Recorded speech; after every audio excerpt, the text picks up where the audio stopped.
Welcome back to our latest episode of Network Issues. Issues? Did I pronounce that very I like European? to say issues, though. Today we're going to talk about the current, well, there's two lawsuits happening against Meta at the moment, but really we're going to talk about the one that alleges that Meta and Google have created an addiction atmosphere that is impacting our youth. So, Jamie, do you want to start us off?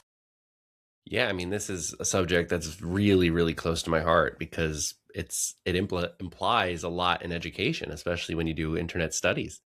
It also, we have to be consistently reminded that the last regulations on social media are from the 1990s, So we live in a world that's inherited by very first principles regulations. So they haven't really been updated in any meaningful way. And today the push, of course, is like multifaceted. And there's like, well, we should talk a lot about not only the case of addiction, the term addiction is an important one here, but also like the thing that's not in this case, which is a fight against Section 230, which is a whole other case for the Kids Online Safety Act and a bunch of, or 19 or so bills focusing on Section 230, which is different. This case is fascinating because it's about a 20-year-old woman who alleges that platforms like Meta platforms, including Instagram and Facebook, and in search engines in general, are basically tuned to create addictive traits. In other words, like you get on and you can't get off, and slowly you become attached to it. It means that like there's not just no outside to it, but like your chemistry inside your body changes to be reliant on it. And so they're alleging it's similar to the way that like gambling like would actually operate, like slot machines or cigarettes. So they're using cigarettes as their main prosecution. And that it's a very usable thing for prosecution because cigarettes literally were deemed safe for years and years and years. And like it wasn't until like the 1960s, so it's almost 60, 70 years after cigarettes began advertising, that it was deemed problematic. And it wasn't until the 90s when like regulation. So it's 100 years. It took a century for us to basically figure out that cigarettes, the smoke in your lungs is is damaging to your health. And of course, those cases are applied across the field now because that same model that cigarette companies, huge companies, the tobacco lobby, I think is still the third biggest lobby in the United States. The tobacco lobby operates in this very covert propagandistic way to basically ensure people that they're on the right side of history. And so that model is so successful that like anti-climate change regulation basically sits inside the same thing. So it's fascinating that it's a good case. Of course, then you have Zuckerberg and his lawyers basically saying that in order to call it addictive, we're in the wrong field to do that. And it's really like an update to the DSM book to find out what is addiction. So it's kind of like that semantics game about like what does it. But we all know, at least since 2020 or 2021, when Frances Hogan, the whistleblower, released the papers that became what we now call the Facebook papers, 30,000 documents that clarify the internal messaging that happens inside of Facebook, that they're aware it causes harm. They're aware, the insiders, the people, in the offices, not us, the people who work for Meta. So it's a fascinating case because you're looking at like, wait, you guys know it's harmful, but and literally like Mark Zuckerberg apologized. Like once you do that, isn't that culpability? So it's a lot. There's a lot in this case. Yeah, I had just actually listened to a whole podcast episode about the addictive nature and how these algorithms are designed to lights and brightness and that scroll features, like pulling the slot machine, what's going to come up next, you don't know. And so to introduce a generation to that is not fully developed, that already struggles with mental health issues. I mean, I was a teenage girl and I didn't have social media back then, but like it was magazines, right? And those weren't designed like a slot machine, and my generation still struggled with it. So to just let this loose on a generation is highly irresponsible of everybody. feel like there Yeah. has to be some kind of a regulation to handle this. Or at least some sort of accountability. It's so the thing about social media, let's split it into two parts so we can make sure the discussion's right. One is the content and one is the system that delivers the content. Okay, so Section 230, just to clear that up, is a regulation from 1996 that basically says that platforms are not responsible for the stuff that's on the platform. I'm a pro. I think there's problems in Section 230 because we're literally almost, well, we're now 30 years on. But I am pro Section 230 because it allows blogs to exist. It allows people to contribute in any way. It allows people to have opinions that normally you couldn't get anywhere because you have to be reliant on whatever platform it is. We live in an era where social media has colonized the web. And back when there was like a million websites you could go and play with, and stumble upon was this great app that you could click and jump around the internet. Like now we're not there. We basically have four websites. And so these four websites have dominated all content at this moment, which in another discussion someday we could have, which is that people I think are revolting against that, like moving away from these four platforms. But in the meantime, it is the main delivery mechanism. Now, on that note, as the delivery mechanism, which is what we'll talk about with this, it is these 4 or 5 colonized internet spaces are advertising platforms. That's what they do. They are for advertising. These are their primary income is from advertising. So you're really looking at a commodified environment that any advertiser, brand, corporation is aware that this is how you get information to people. But like you just said, which is like the most fascinating part, there was no anticipation in 1996 of the infinite scroll. Like that, I remember when that developed. I don't remember which platform did it first. It might have been Twitter, or it might have been Tumblr, but I remember that day when you could scroll to the bottom and it kept going. And like, and you were just like, whoa, this is wild, because that is the first time in internet history where you could now see things that were no longer your friends' content being presented to you. Traditionally, it was who you follow is the content you see. The problem that platforms found was that you run out. It hits the bottom, and at some point you run out of things that people have posted. They decided that they would basically introduce you to content that was outside of your friend space by adding a scroll and a mathematical system that leveraged content from other people's feeds that must have been doing well there that they want to share into your space.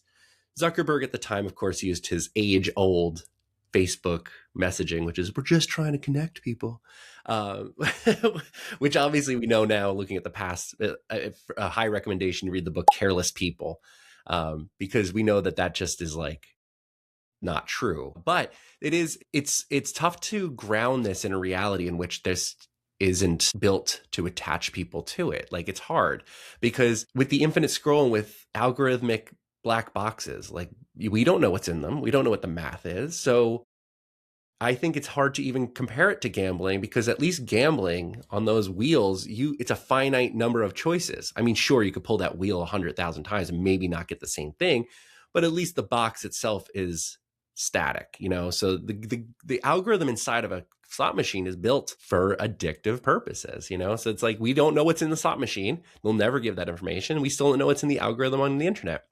The difference, of course, is the slot machine is a commodified object. You're putting money into it, and the internet is you are the money.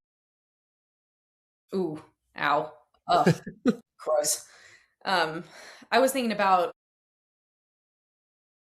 do you remember the Facebook era of Farmville, Well, where yeah. people literally were putting money into the algorithm to keep their stupid virtual farm alive? And I think to a certain extent, brands have I do advertising online and primarily through social media networks, and it can get addicting to put ad dollars, and almost anyone can do it. And guess what happens when you put in ad dollars to these platforms?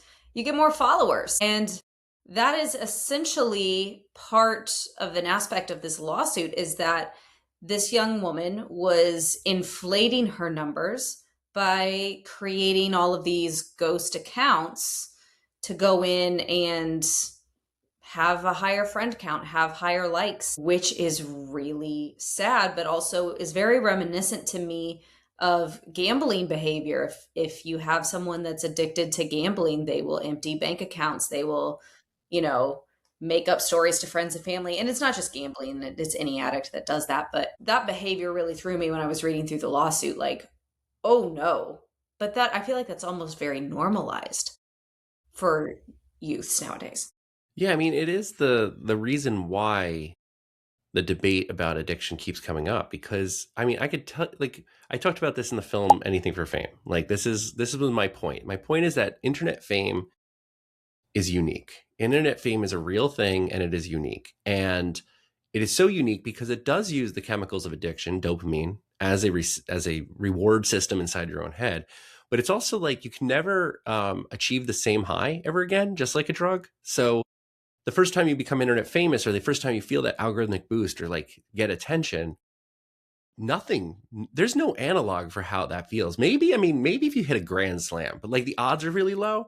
The difference for internet is that anyone can do it, you know? So it's like the odds for you to become like a major sports figure and hit a grand slam are unfortunately extremely low. Maybe let's just say maybe 1 in 1 billion, you know? So that's pretty bad, considering the lottery is 1 in 93 million. And then the odds of internet fame is probably 1 in 7, you know? So you can create content. And I know this now, like experimenting with video content like this and like trying to build a platform, like I just made a random video and it like left my algorithmic space and ended up in like the reels section. And like it was like neat. Like for a few seconds, there's like that, oh wow, holy, like there's things that go out there. And I wrote a couple of articles for Forbes that went viral. And it was like neat watching that number go up. Like, whoa, wow, people are actually interacting with this content. And like it's you can't explain it either. You can't go to like somebody and be like, oh my God, I went internet famous. Because unless somebody else has, there's no, you're just talking to yourself. And I Right. think like they platforms love that because one, it's you're now addicted. And like I'm going to use that term. Like I know I'm not going to say it from a psychological or DSM perspective because I'm not a doctor. Like I'm a cultural studies doctor, but that is the wrong doctor to save lives. The, but the feeling of like I must return enters your brain, and that to me is like what it feels like. Like I don't gamble. I used to gamble, then I lost my money. And like I was like, I don't really like this. This isn't as fun anymore. And I guess like the internet's only recourse isn't the loss of money, but actually the loss of like good stuff. Like eventually becomes poor because of inbuilt misogyny or trolling or racism or other things that fight back against you. So it means like the platform is negative on the front and negative on the back. You know, it's like gambling, at least you might occasionally hear that thing go off and like people circle around you as all the coins pour out. You know, like in this case, it's you're pretty alone. Like we're talking, but I'm like this is all, I'm alone in a room, you know. So social media is a very isolationist project. And this is also like I think the what you just said about normalizing it is really important because I think that allows the deregulation that comes around like Kalshi and poly market and predictive markets that basically are incentivized because if gambling exists, then so can this. And so their poly market is somewhere between social media and gambling. So it's already like that gray space of problematic interactions with reality, you know? So it's this is hard to like just even think from a wide perspective because it does require people to have time to talk about it. A court case is great, but you also have to remember like court cases are dependent on like juries, and juries are made up of people like us, and it requires like several people, prosecutors and defense. The reliance on the future is narrowed to like 6 people, you know, so it's tough. Yeah, that's scary. Absolutely scary. I mean, going back to what you said, I feel like I want to highlight just a few experiences that I've seen with that dopamine hit and then people getting used to it because I've seen it a couple of times. Specifically, when I've worked in startups and you get your first viral post or keynote speaking opportunity or, name that the user numbers for your product go really high and everyone's like, "Yes, we work so hard and it's awesome." And then your numbers even out and you're looking for that next spike. But also I have a client and we started his social media from nothing, from zero this summer. He is steadily climbing at a follower rate of about 1,000 followers every 3 weeks. So we're growing pretty quick, right? And this is, I have a weekly conversation. This is the conversation I get every single week. He had 1,000 views on a video. Now that moved up to 10,000 Oh, views right? Then his video gets 20,000, then it goes to that. He's still happy about it, but every single time it's like, well, let's get bigger. Let's get Yeah. bigger. And you get addicted to that. It is, but then that's like what's weird about it is it's like you're not seeing the viewers anymore, you're seeing the numbers. And I think that's what social media likes to normalize too, the dehumanization part, because try to imagine like the back to the NIL episode, when I gave that talk to 300 people, 300 is a lot. Like that's a lot of humans. And so if you try to picture 300 people like that, to me, if I got 300 views and something like that's a lot. But it is right when you start getting successful and you start having a base. In other words, like your base number starts becoming your assumption, right? Like you have Mm-hmm. 10,000 followers, therefore everything should be 2,000, like everything, because you have to assume 1/5 are always interacting. And so then you kind of get offended. You're like, what's going on? Because like 1/5 aren't, so you, you kind of like start thinking, then you start beating yourself up. Like, what did I do different? What went wrong? What kind of thing? So now instead of like improving like your content, you start improving your metrics, so now you're like moving away from that to more of a mechanical version of your content, which is like algorithmically sensitive. And that again goes back to like what Zuckerberg and Mosseri are capable of in Facebook and Meta and Instagram, when we don't know what the machines do. And so like we don't know how that works. Like we don't know how the metrics work. We also don't know if they squeeze it. Like we don't know if they could juice it. Like we don't know. Like that's the weirdest part of using social media is like there was like these old quotes about gambling and like slot machines. They were always like the third one in from the aisle is like the most hitting, because it was supposed to draw you in. So it's like you get consistencies in gambling that you got kind of figure out. With social media, it's like a literal shot in the dark unless you're hyper aware of the bias built into the machine and exploit it. So this is where it gets weird, because it's like the line goes up, right? The metrics go up. You could do it. You can manipulate the algorithm to make the line go up. It does mean moving away from your traditional content and leaning in. My book argues that the internet, there's no such thing as extremism, because it's a paradox, because once you've done something extreme, you normalize it. And then it becomes, you move towards extreme and you normalize it, and then you do it again and again. So everything moves to the extremes on the internet because you're basically feeding the algorithm. Now, as you're doing that, you're normalizing that all the way around. So everybody else has to basically meet you where you're at and basically normalize that extreme. So you're lifting the algorithm with everybody simultaneously, only, and like you've mentioned this to me when you're talking about marketing and branding, but only for like Mosseri to tweak the algorithm again and then everybody's going to start over. It's like you just don't know how to be even reliant or like even trust the algorithm enough to do the manipulation unless you're like a really bad actor. Well, do you know what always gets me too? I feel like there's like this movement. Everyone's like hijacking the algorithm. And then there's also this movement online that's like the algorithm isn't real. It's just creating content that people resonate with. And I'm like, what? When were we there last? Someone please tell me, because then explain to me how I can post two videos that are the exact same at a different time and they hit completely differently. Then that's where I'm just so skeptical of that. Like, I'm yeah. very skeptical of that. Yeah. I wish that were true. I so wish that were true. But the creator economy, that term we use, and I talk about this with my students, creators like, that like this, but like creators don't have like an economy. They don't have like a labor place. There's no such thing as like social media star. It's the creator economy is worth somewhere in the range of $6 billion according to Goldman Sachs.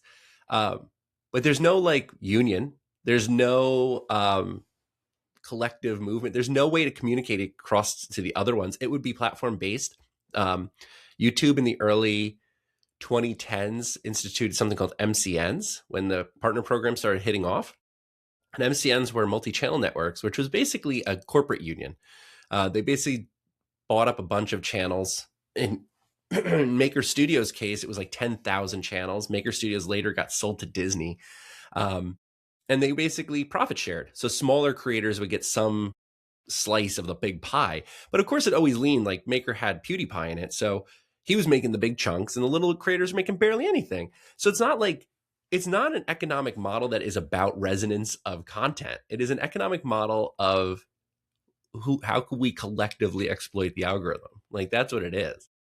So, to hit on that and then to drive back into the addiction conversation, the creators that I know that make money by being creators, and narrowing this down even further, the creators that I know that make money off their content online, and I'm not talking about school courses, I'm not talking about that.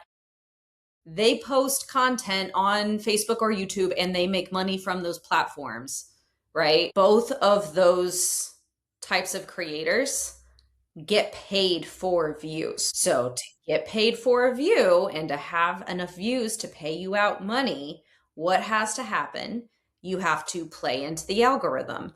You have to have some kind of extreme hook because that's what's going to stop people. That's what's going to make them watch it and that's going to make them want to share it. So it's a disease like addiction, but like also if you could share addiction, that's what I think the share button is. It's a virus sometimes. It is. Well, that's where viral media comes from. But yeah, in theory, if the internet worked well, it would be more like from mushrooms, like mycelia. Things are connected to each other and they're reliant on each other. But the reason why the word virus works is it works more like a cough, that share button, it just sprays out and then it's all receptive. Like who gets to see it? And it's like that viral video core knowledge of like, you can't be alone with the content. So you must share it. It's like, that's a weird compulsion too. It's like zombies, right? Like zombies have to eat the brains. They have to. So you're compelled to share that, which is like, I guess that's like my whole thing about like why we see movies about zombies. It's just because we're like projecting that fear. But the creator economy, you're talking about basically about creators and stuff here. Like the creator economy right now, the people who create for a living, it's 200 million people. And this is based on a 2024 study from Linktree, which means it's obviously more now. So 200 million people 200 million globally rely on income from content or, well, let's just say what it is, algorithmic but benefits, like working within the viewer space of like making sure you're at the share button sends it to somebody else. So that's an economy. It is, but it's like so detached from like any job market that you're like, well, it can't be addictive because it's all voluntary. And it's like, well, that's where the question comes in. And so now let's like, if you think about it from the consumer side, right? So I've been pushed into like creation, right? Like making content. And it's like, By this is doing by this. you. Yes, by you and by friends. And it's like, I genuinely don't like this. But like as a former TV producer, no, I love this, by the way. I don't mean you. I mean No, I know. like the idea of recording myself. Like, No, but also, right, I could I have tons of recommendations for how we could exploit this and blow this up. But yeah, that we can means grift. We know exploit. enough to grift. Yes. And that is a thing that we can do.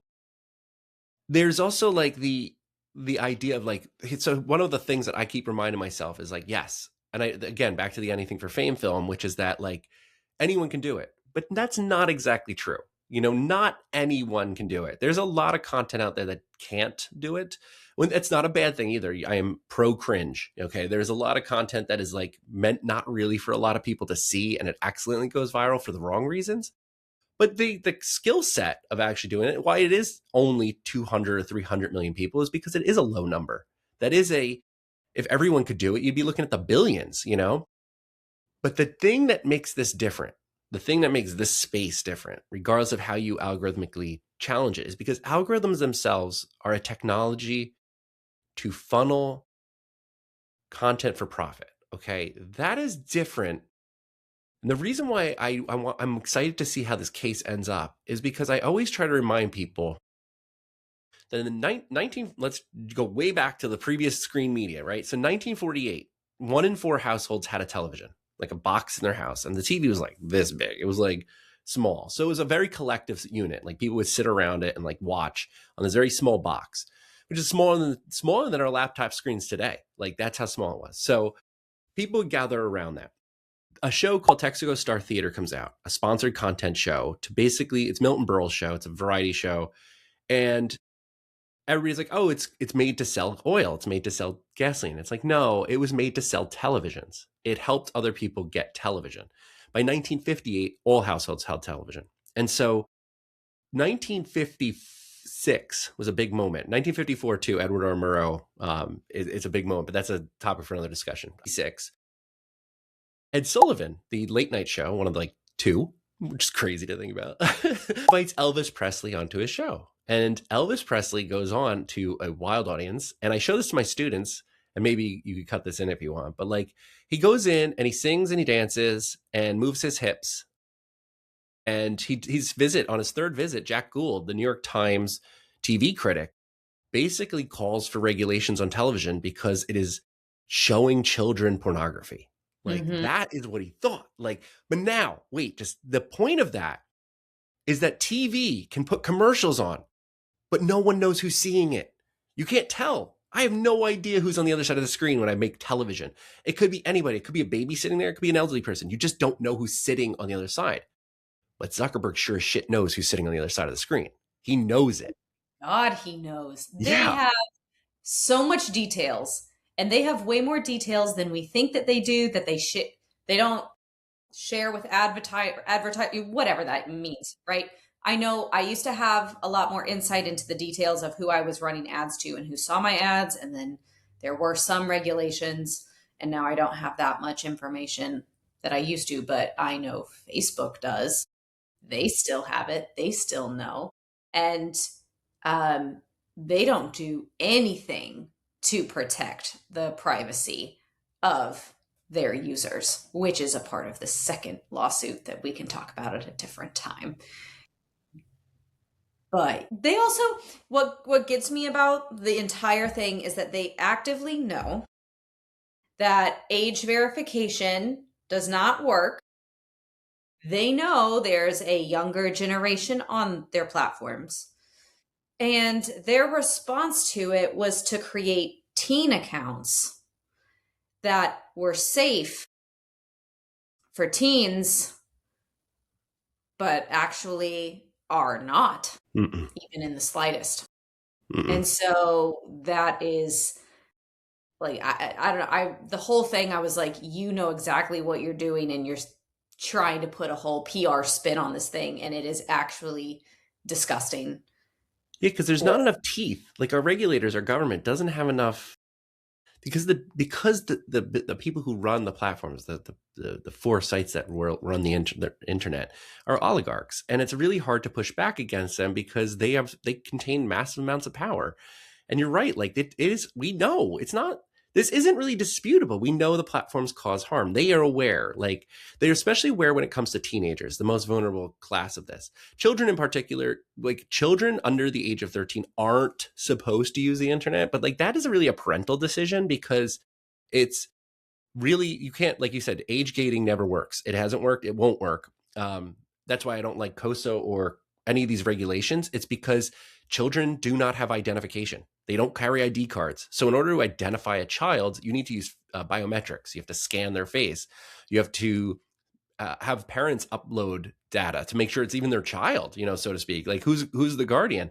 So it's a bunch of surveillance. And then you have to make the second assumption on that, which is like, all right, if they collect all the data, who is collecting that data? Because the platforms don't have the server space to do all that. So they're going to hire another company to be the gate. And once the gate is up, can you trust them? Can you trust they're not going to leak that data? Can you trust that in 5 years from now, that data is not going to be weaponized against you? Like, we don't know. Like, we just don't know. I can name 40 or 50 instances where data has been misused against like people themselves. So if you want to do that with babies, bad idea. Bad idea. So people forget that like age gating is a myth designed specifically for like autocratic surveillance. Like that's what it really is. But you're right, like teen accounts were never going to work. Teens in general, like developing teenagers, like your mind is already, teenage years are already pretty bad. Like, and so not bad in like sense of like things are bad, but bad in like you're trying to make sense of a world where your hormones are going wild, like the life around you is switching, and you're moving from like childhood to adulthood over a many year period. It's not a slight switch. And so putting platforms out there where it's like you can just like basically being cavalier about it, where they're just like, whatever, kids grow up and this is just part of it, is irresponsible. It's just irresponsible. And it's like, you can't really like sue somebody for being irresponsible, but you can do that to liquor stores. Gambling, you can't I can't go in you can't go to a casino under 18. They keep you out. So it's like hard because you can't show an ID to make it happen, and then asking them to show an ID asks for exploitation, So it's hard for this to work. But again, it comes back to, look, Ed Sullivan wasn't going to not let Elvis Presley on the screen. Okay. He knew it made ratings, which meant that more advertisers would put their ads on his show. That's what he knew. And so they knew that if the metrics go up and more people are using it, the more advertisers show up. So then it really comes down to the brands. They're the ones that have to be pretty responsible at it. That makes them responsible for the funding of these platforms. They become this weird tertiary responsibility zone of like, well, just as they don't like, well, just as brand safety works, brands do not like their ads being near horrible content because it's an endorsement.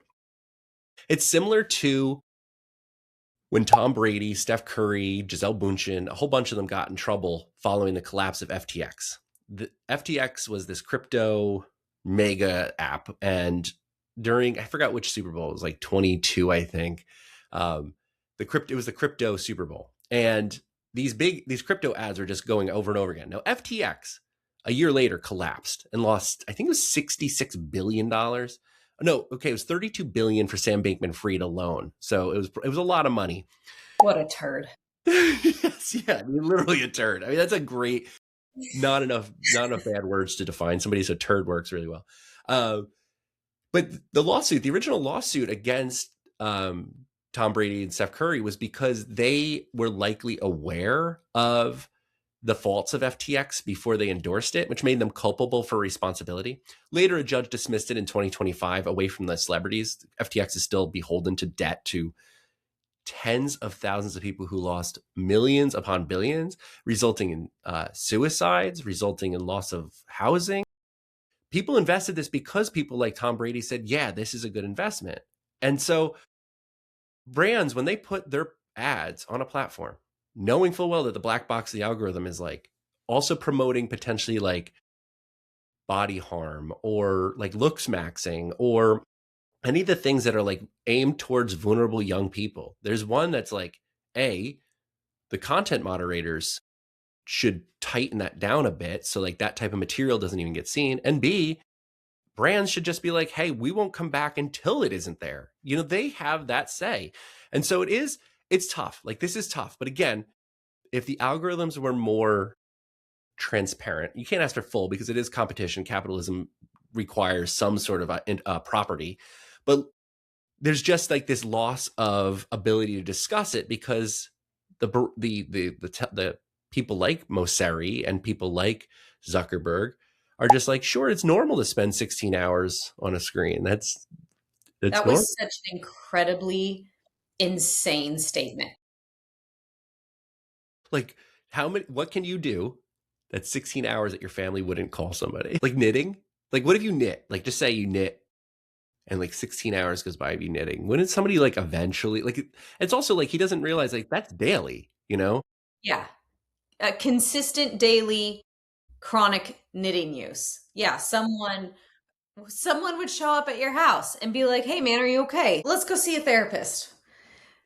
There would be an intervention at some point. Like somebody would like, we got to talk, it's like, so it's just that we've normalized screen use to the point where we don't see it as a problem. So they're using that loophole. They're in that space. What is your take on, because we're talking about creator economy and you brought up the FTX thing. People like the Kardashians have been highly criticized for who they take ad dollars from. So, right, influencer marketing. They have promoted things in the past that are, weight loss, things that are very harmful, that don't actually do any weight loss. And there's millions of little girls that look up to these people. And I feel like, yes, these companies are responsible for the slot machine nature in which they design it. but do you have any hard lines on where brands or creators fall in this responsibility to the audience at the end of the day? Like, right, we talked briefly about big tobacco. Like, they became highly regulated.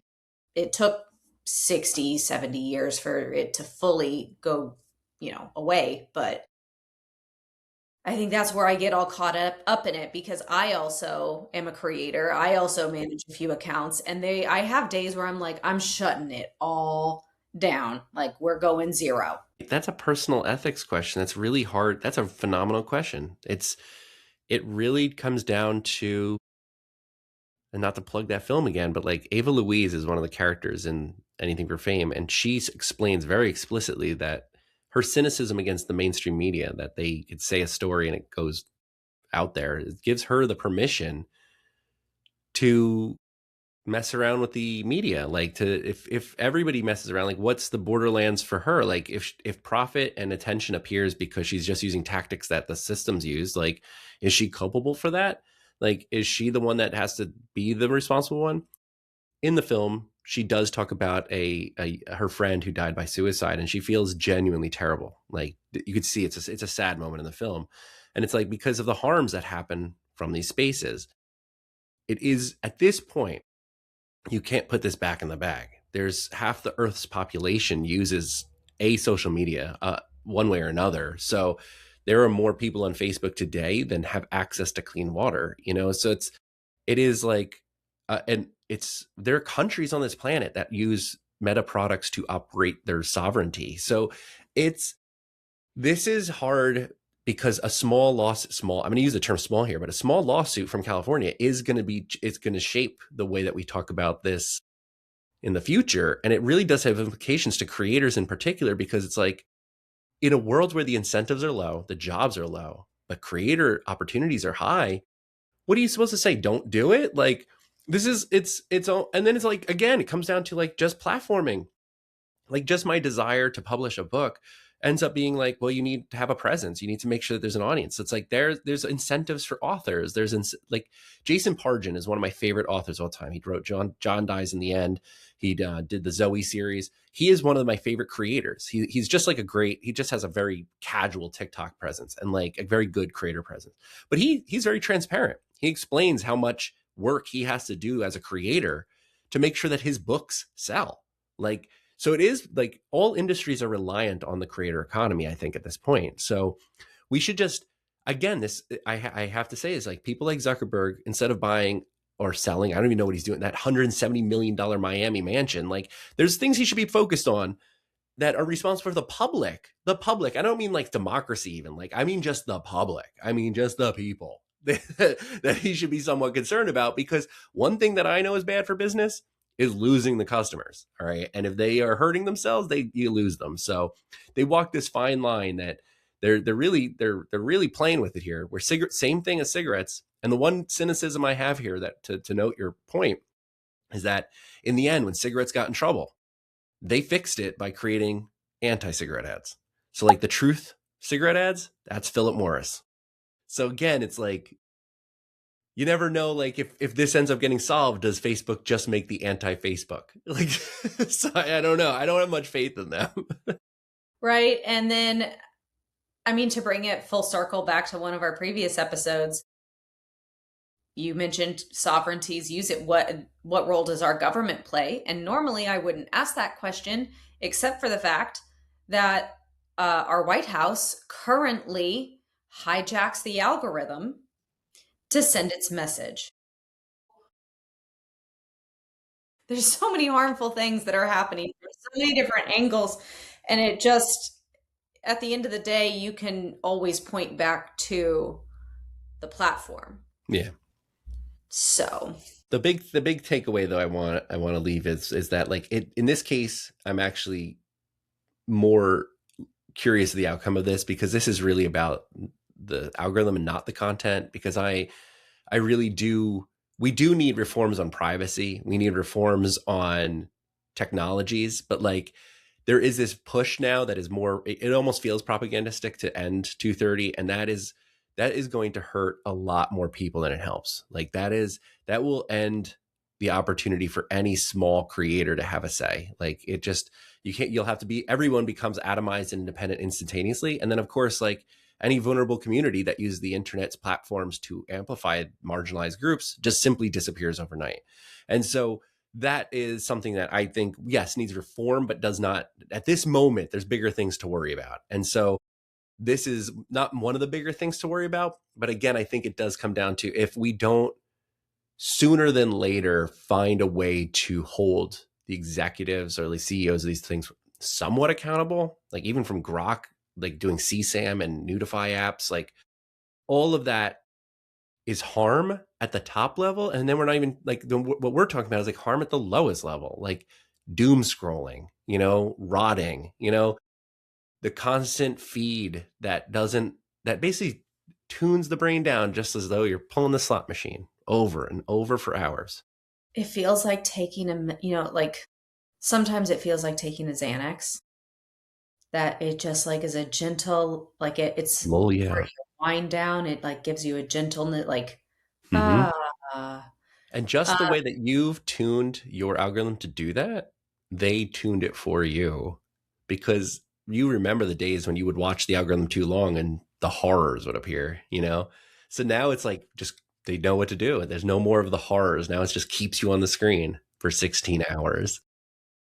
well, and I feel the need to say this because I don't feel like a lot of people say it on the internet, but you did change my mind. So I was of the opinion like we should consider an age ban. And you brought up several points that actually made me say, "Oh, that would be a bad idea." And you changed my mind about the subject because, I mean, marginalized communities, right? Connectiveness for youth that are. I come from a small town, right? I didn't have any diversity in my town growing up, so um, I didn't even think about it because I'm not a part of a marginalized group, and so I was like, "Oh." Wow, okay, yeah, that wouldn't work. That's gonna be bad and just as harmful in another swing of the pendulum Yes. than Oh yeah. what we're getting. And so, um, I say you changed my mind, but like there is no real awesome solution. No, not yet. And I don't know if there will be. You can't turn the internet off. We live in this world now. So now it's just a matter of mitigating harm. And again, not to throw it directly onto the parents and educators, but this is exactly why I do my job, is educators in particular who see kids more than parents do. They need to incorporate critical internet literacy. They have to. Well, thanks for this conversation. This is like, I'm really passionate about this. So thank you.